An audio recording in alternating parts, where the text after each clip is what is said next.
America మరోసారి ఆంక్షల అస్త్రాన్ని సంధించింది. కానీ ఈసారి లక్ష్యం కేవలం ఇరాన్ మాత్రమే కాదు. అమెరికా ఆరోపణల ప్రకారం ఇరాన్కు చెందిన మహాన్ ఎయిర్, ఐఆర్జీసీ నెట్వర్క్కు సహకరించాయంటూ భారత్, చైనా, రష్యాలకు చెందిన కొన్ని కంపెనీలపై ఆంక్షలు విధించింది.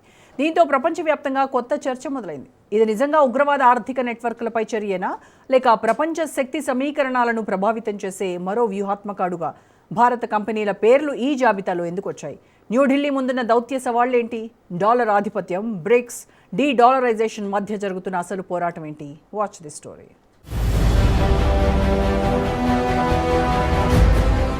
అమెరికా మరోసారి ఆంక్షల అస్త్రాన్ని బయటకు తీసింది. కానీ ఈసారి చర్చలో నిలిచింది ఇరాన్ మాత్రమే కాదు.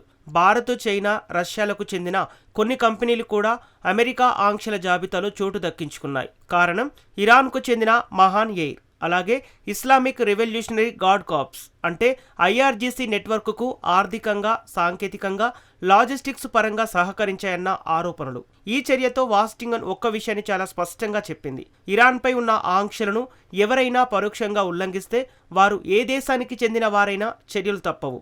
సింపుల్గా చెప్పాలంటే అమెరికా లక్ష్యం కేవలం ఇరాన్ను ఒంటరి చేయటం మాత్రమే కాదు, ఆ దేశానికి చేరుతున్న ప్రతి సరఫరా మార్గాన్ని మూసివేయటం కూడా. ముఖ్యంగా మహాన్ ఎయిర్ను అమెరికా చాలా కాలంగా సాధారణ విమానయాన సంస్థగా కాకుండా ఇరాన్ వ్యూహాత్మక కార్యకలాపాలకు మద్దతిచ్చే నెట్వర్క్గా ఆరోపిస్తుంది.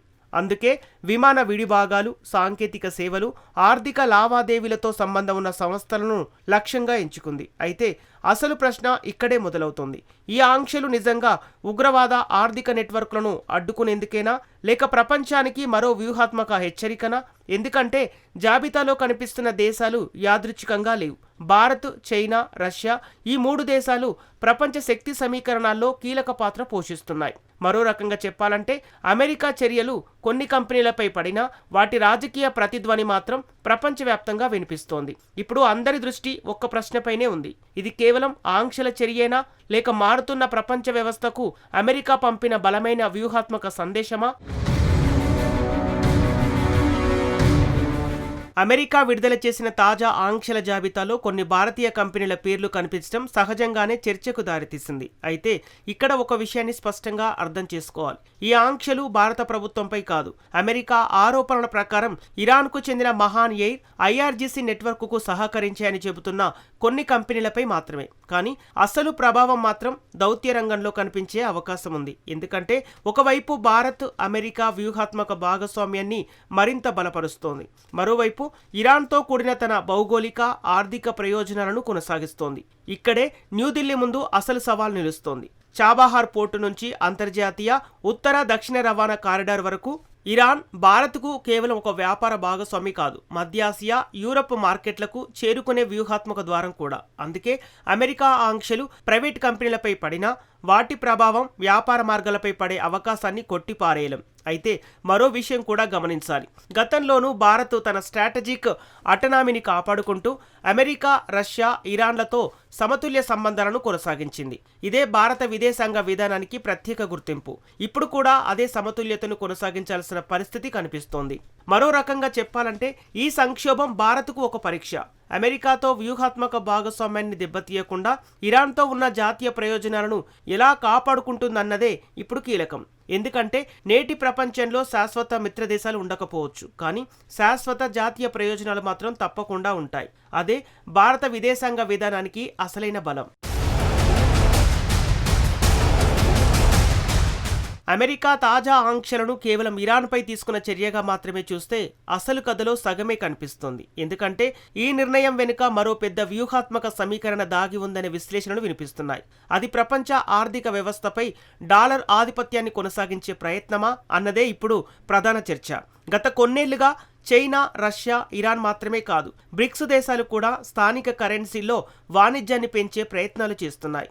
అంతర్జాతీయ లావాదేవీల్లో డాలర్పై ఆధారాన్ని తగ్గించాలన్న ఆలోచన వేగం పుంజుకుంటోంది. ఇలాంటి సమయంలో అమెరికా ద్వితీయ ఆంక్షలను మరింత దూకుడుగా అమలు చేస్తుండటం యాదృచ్ఛికం కాదనే అభిప్రాయాలు వ్యక్తమవుతున్నాయి. సింపుల్గా చెప్పాలంటే డాలర్ వ్యవస్థ వెలుపల జరిగే ప్రతి కీలక లావాదేవీపై వాషింగ్టన్ నిఘా పెంచుతోందన్న సంకేతాలు కనిపిస్తున్నాయి. మరోవైపు చైనా ఇప్పటికే యువాన్ ఆధారిత చెల్లింపులను ప్రోత్సహిస్తోంది. రష్యా కూడా పశ్చిమ ఆంక్షల తర్వాత ప్రత్యామ్నాయ ఆర్థిక మార్గాలను వేగంగా అభివృద్ధి చేస్తోంది.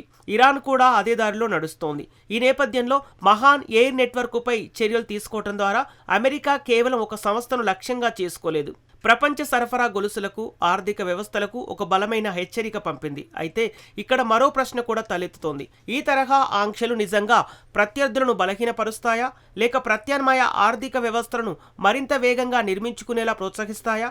ఎందుకంటే ప్రపంచం ఇప్పుడు ఏకధ్రువ వ్యవస్థ నుంచి బహుళధ్రువ సమీకరణాల వైపు అడుగులు వేస్తోంది. అలాంటి సమయంలో ఆంక్షలు కేవలం ఆర్థిక చర్యలుగా మాత్రమే కాకుండా ప్రపంచ శక్తి సమీకరణాలను ప్రభావితం చేసే వ్యూహాత్మక ఆయుధాలుగా మారుతున్నాయి. అమెరికా తాజా ఆంక్షలు భారత్కు మరోసారి ఒక కీలక సందేశాన్ని పంపించాయి. ప్రపంచ రాజకీయాల్లో మిత్రదేశమైన జాతీయ ప్రయోజనాల విషయంలో ప్రతి దేశం తన లెక్కలతోనే ముందుకు సాగుతోందనే విషయాన్ని మరోసారి గుర్తు చేశాయి. అందుకే ఈ పరిణామాలను భారత్ భావోద్వేగాలతో కాకుండా వ్యూహాత్మకంగా విశ్లేషించాల్సిన అవసరం ఉంది. మొదటగా అమెరికా ఆరోపణలు ఎదుర్కొంటున్న భారతీయ కంపెనీల కార్యకలాపాలపై పూర్తి స్థాయిలో పరిశీలన జరగాల్సి ఉంటుంది. నిజంగా ఆంక్షలను ఉల్లంఘించే లావాదేవీలు జరిగాయా, లేక మధ్యవర్తుల ద్వారా పేర్లు ఈ నెట్వర్క్లోకి వచ్చాయా అనే అంశాలపై స్పష్టత రావాల్సి ఉంది. మరోవైపు భారత్ తన వ్యూహాత్మక స్వయం ప్రతిపత్తిని కూడా కాపాడుకోవాలి. అమెరికాతో రక్షణ, సాంకేతిక, ఇండో పసిఫిక్ భాగస్వామ్యం ఎంత ముఖ్యమో ఇరాన్తో కనెక్టివిటీ, ఇంధన భద్రత, చాబహార్ పోర్టు వంటి ప్రాజెక్టులు కూడా అంతే కీలకం. అందుకే ఈ రెండు దిశల్లో సమతుల్యతను కొనసాగించటమే న్యూఢిల్లీ ముందున్న అసలు సవాల్. సింపుల్గా చెప్పాలంటే భారత్కు ఎవరి పక్షాన నిలవాల్సిన అవసరం లేదు, తన జాతీయ ప్రయోజనాల పక్షాన నిలబడటమే ప్రధానం. గత 2 దశాబ్దాలుగా భారత విదేశాంగ విధానం ఇదే సూత్రాన్ని అనుసరిస్తోంది. మరో రకంగా చెప్పాలంటే నేటి ప్రపంచంలో ఒకే కూటమిపై ఆధారపడే అవకాశం లేదు.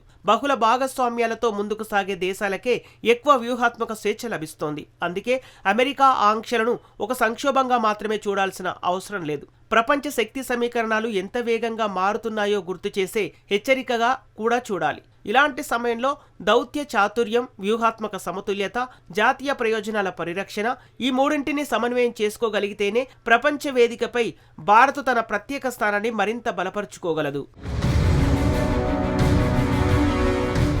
అమెరికా తాజా ఆంక్షలు కొన్ని కంపెనీలపై తీసుకున్న పరిమిత చర్యలుగా కనిపించవచ్చు. కానీ వాటి ప్రభావం మాత్రం ప్రపంచ దౌత్యం, ఆర్థిక వ్యవస్థ, వ్యూహాత్మక భాగస్వామ్యాలపై కనిపించే అవకాశం ఉంది. ఒకవైపు ఇరాన్ను ఒంటరి చేయాలన్న వాషింగ్టన్ ప్రయత్నాలు, మరోవైపు మారుతున్న ప్రపంచ శక్తి సమీకరణాలు, ఈ రెండింటి మధ్య భారత్ తన వ్యూహాత్మక స్వయం ప్రతిపత్తిని ఎలా కాపాడుకుంటుందన్నదే ఇప్పుడు అసలు పరీక్ష. ఎందుకంటే నేటి ప్రపంచంలో శాశ్వత మిత్రదేశాల కంటే శాశ్వత జాతీయ ప్రయోజనాలకే ఎక్కువ విలువ ఉంటుంది.